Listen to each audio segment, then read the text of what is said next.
Hey guys, how you doing? I'm your host, Nate Barger. Welcome to the Real Estate Millionaires. We are going to try to give you all the free advice that you need so you can get just go out and make millions without making the same dumb mistakes that I made. So why don't you guys tell us where you're signing in from today and what kind of questions you got, what we can answer for you. The guy was asking about an LLC. I would challenge all you guys to go on Google and do your own research because you never know. I know there's a lot of people that give advice in the group, but you don't know really if it's good advice or if it's bad advice. And if you are going to run your own company, listen to the advice that people give you in the group or online or on our YouTube channel.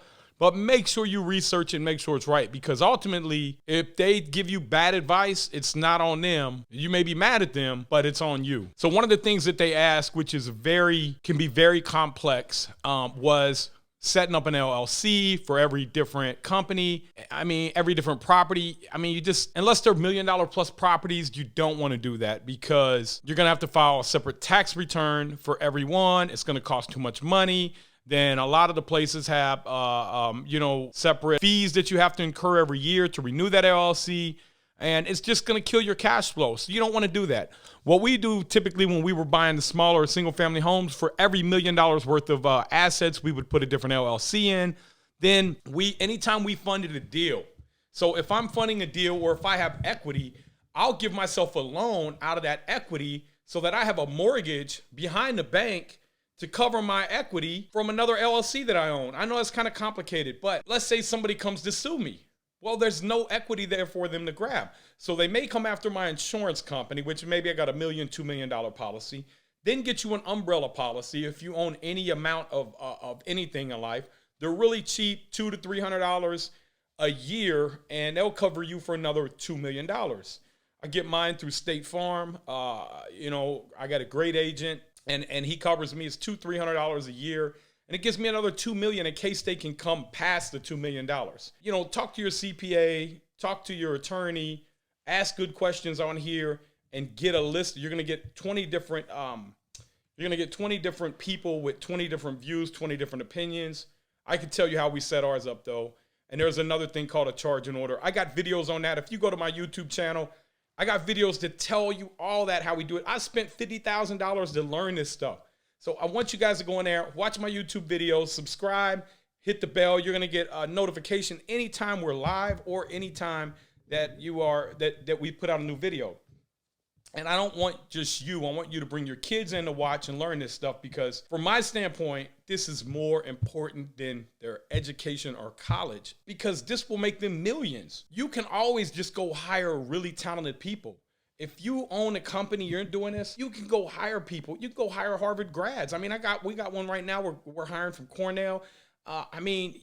You don't have to be the smartest person, but you have to know how to hire the smartest people. You guys make sure that you watch some videos and you'll learn a lot in there for free. Well, here's what I would tell you. You have to make it work, okay? It can work. You have to figure out a way to make it work. It may not be the same traditional method, but it's the same thing. You're buying, you're renovating, you're rehabbing, you're renovating, you're refinancing, you're repeating.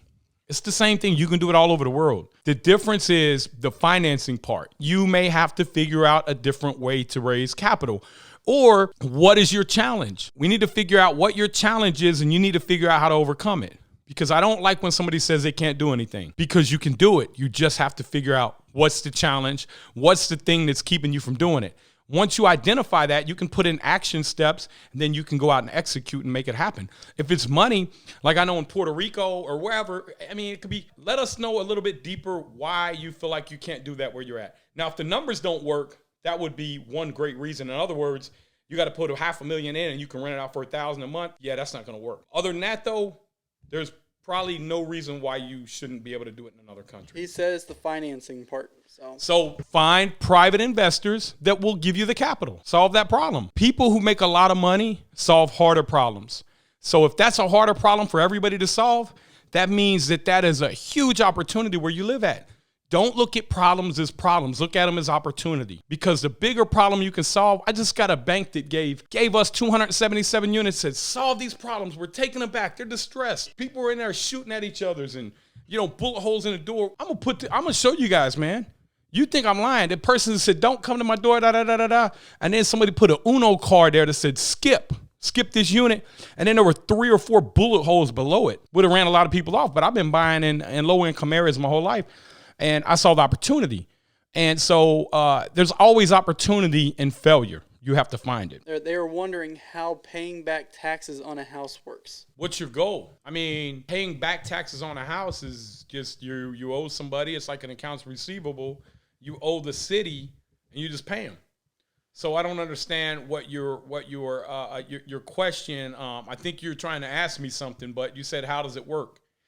I mean, what's your goal? Is your goal to come in and the person's going to lose the property, and you're going to try to pay their back taxes, and then you're going to take possession of the property and maybe give them some money? I mean, what's your goal? Is it your back taxes? Give us a little more information so we can help you with that. What are your thoughts on the 1% rules?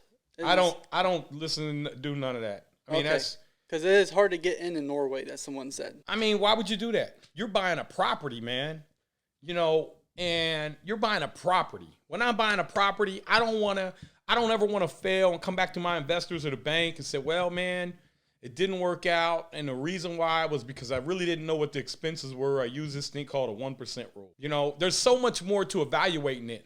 Go watch my videos on YouTube, and I'm going to show you why. Because your real wealth isn't made off the cash flow. Your real wealth is made off of what's going to happen in this area in the next 5 or 10 years. Where are the property values likely to go to? Are they building in this area? Why are they building in this area? Is it permanent? Is it temporary? Was there a hurricane that drove people here? That's going to be temporary. Are the people here because there's a big job? And now that's permanent. And so you want to figure all that out. You don't want to just buy a property because the numbers work now. You want to figure out where is the property going in the future. And guys, and also the thing that I told you guys about 5 years ago, my buddy Jirius came to me, and we just interviewed him the other day, and I didn't know exactly where his finances were. I knew he was doing good, but he came to me and said, Nate, I want to do this. And so I showed him exactly what I'm showing you guys, man. He bought his first house in November of 15, 5 years and 3 months ago. Very first house, man. $3.6 million worth of property right now, which is almost identical to what I tell you would have if you go back and you watch my videos. He owes $2 million on them. He has a $1.6 million net worth. That's not including his primary residence. This is his schedule of real estate owned. $15,000 a month in passive income. He's done. He said, Nate, I'm going to pull $1 million out, and I want to give it to you, and I want to invest in a hotel with you. I'm not going to let him do that because that's, I'll let him give me some, but that's too much because I want him to be diversified a little bit. I'll probably take $250,000 or $500,000 from him. Then I'm going to show him how to go buy some more property with the other ones. But just following this simple method, man, this was a guy that had a 1.9 GPA, he said, I think on the video. When's that video coming out? It's a podcast. Good friend of mine, Jirius, man. And again, guys, November of 15, and check this out. The area he is in, that he bought in, appreciating 14.8% a year.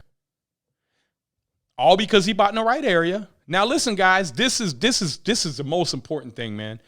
He has $3.6 million worth of real estate times 0.148. It's going to make $532,000 this year doing nothing. Nothing. That's not including his cash flow. Watch this, divided by 365.